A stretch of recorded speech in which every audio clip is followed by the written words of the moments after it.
Las bienaventuranzas. Y viendo la muchedumbre, subió a un monte, y sentándose, se acercaron a él sus discípulos, y abrieron su boca. Les enseñaba diciendo: Bienaventurados los pobres en espíritu, porque de ellos es el reino de los cielos. Bienaventurados los que lloran, porque ellos serán consolados. Bienaventurados los mansos, porque ellos heredarán la tierra.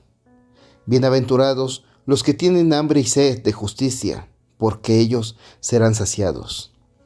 Bienaventurados los misericordiosos, porque ellos alcanzarán la misericordia. Bienaventurados los limpios de corazón, porque ellos verán a Dios.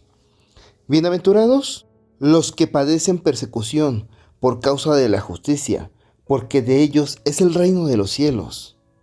Y bienaventurados serán cuando los censuren y los persigan y digan de ustedes todo mal por mi causa mintiendo.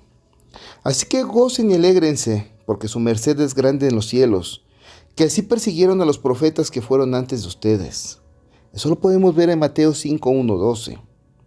El sermón de la montaña comienza con los 8 bienaventuranzas.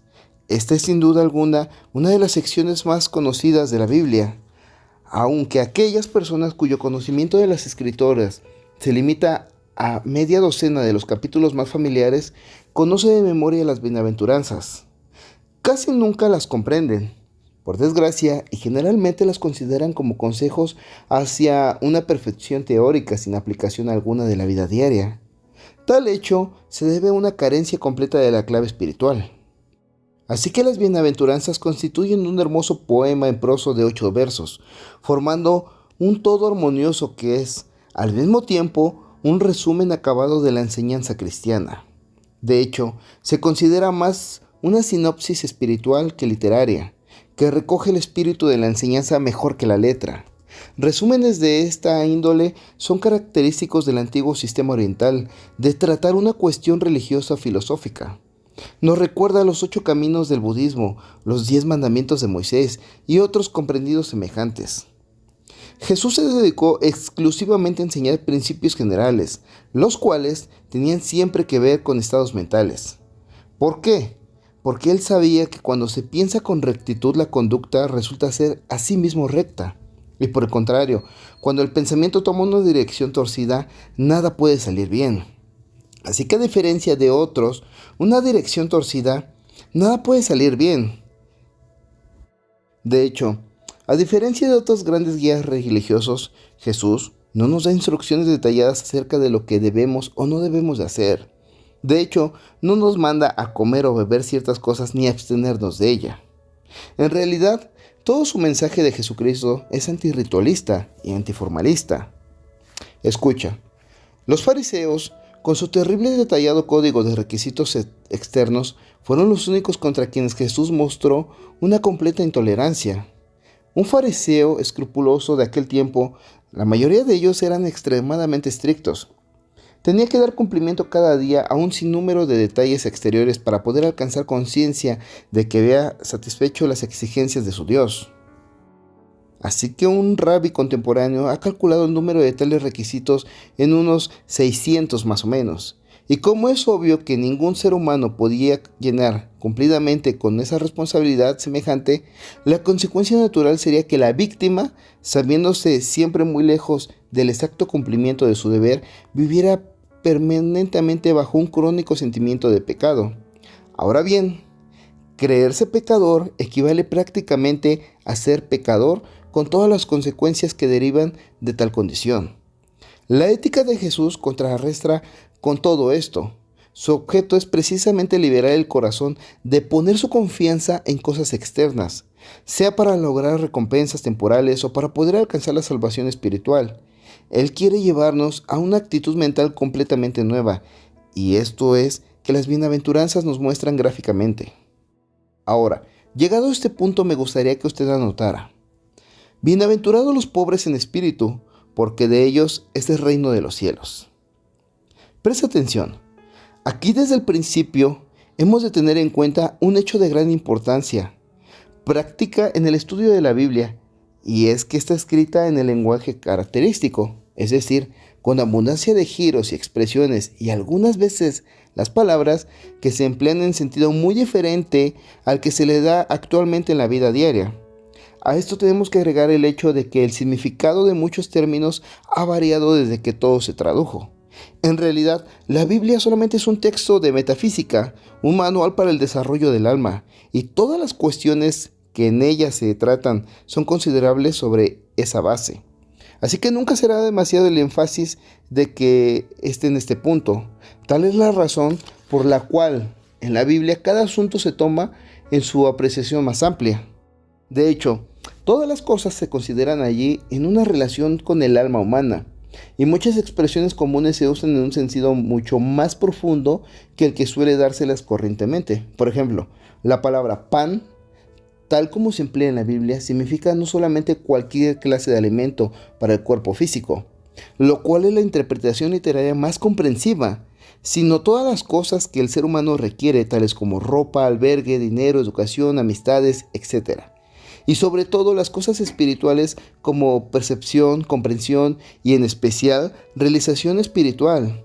Danos hoy el pan de cada día, yo soy el pan de la vida. El que coma de este pan. Otro ejemplo es la palabra de prosperidad. En las escrituras significa mucho más que la mera adquisición de bienes materiales. De hecho, su verdadero significado es eficacia en la oración. Así que obtener respuestas a la oración, he aquí, para el alma humana, la única prosperidad que vale la pena de ser buscada. Así que si alcanzamos tal respuesta, es natural también que todas nuestras necesidades materiales sean igualmente satisfechas. Claro que ciertas cosas materiales son esencialmente en este plano de la existencia, pero esta clase de riqueza es en efecto lo que menos importancia tiene en la vida, y esto es el que quiere decir la Biblia cuando da a la palabra próspero su sentido verdadero. Así que ser pobre en espíritu no significa bajo ningún concepto lo que hoy en día nosotros llamamos pobreza espiritual. De hecho, ser pobre en espíritu significa haber renunciado a toda idea preconcebida para buscar a Dios en tu corazón. El que es pobre en espíritu está dispuesto a dejar a un lado su actual modo de pensar, sus ideas y sus prejuicios, y hasta su presente, su manera de vivir si es necesario. En otras palabras, está dispuesto a echar por la borda todo aquello que pudiera representarle un obstáculo en la búsqueda de Dios. Así que uno de los pasajes más conmovedores de toda la literatura es el que se refiere al hombre rico y joven, el cual pasó por alto una de las oportunidades más grandes que se le brindaron. He aquí la historia de la humanidad en general.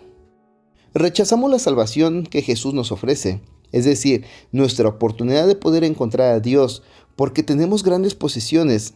Así que esto no significa que seamos muy ricos en lo que a dinero se refiere. De hecho, los ricos son realmente una serie de personas en minoría.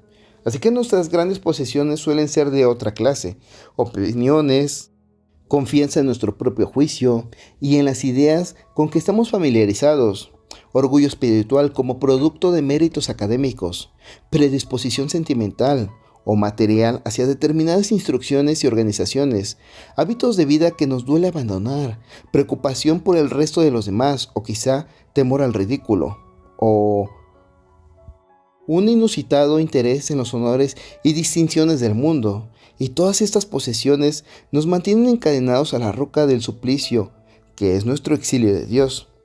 Así que el hombre rico y joven es una de las figuras más trágicas de todos los tiempos, no porque la persona fuera rica, ya que la riqueza no es de por sí ni buena ni mala, sino porque su corazón estaba esclavizado por aquel amor al dinero, el cual se refiere San Pablo, cuando lo relaciona con la raíz del mal o de la perversión.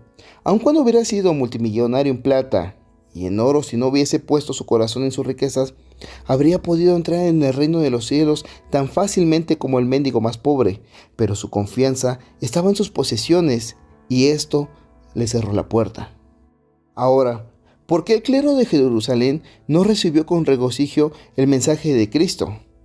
Simple, porque tenían grandes posesiones. Así es, posesiones de erudición rabínica, de honor e importancias públicos, de cargos autorizados por ser ellos los maestros oficiales de la religión. Estas posiciones habrían tenido que ser sacrificadas para poder recibir la enseñanza espiritual de Jesús.